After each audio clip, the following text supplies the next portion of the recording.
नमस्कार. पंचांगातील पान क्रमांक 2 आणि 3 हे एक प्रकारे युजर मॅन्युअल ज्याला आपण म्हणतो तसं म्हणायला हरकत नाही.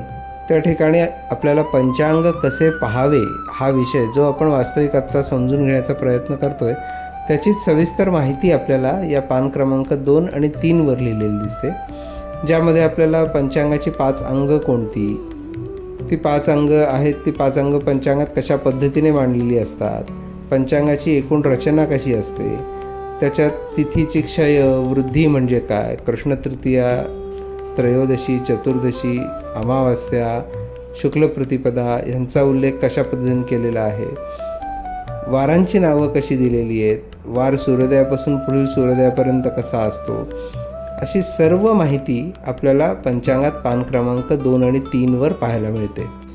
पान क्रमांक 3वर आपण आलो तर तिथे आपल्याला क्षयतिथी आणि वृद्धितिथीचं उदाहरण दिलेलं दिसतं.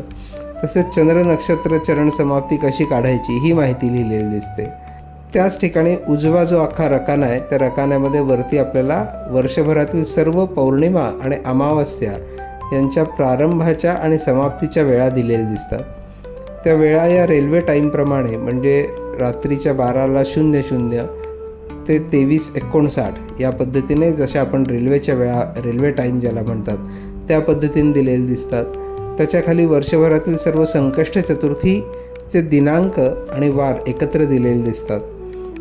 अंगारक योग असेल तर अंगारक योगासाठी तिथे चांदणी केलेली दिसते.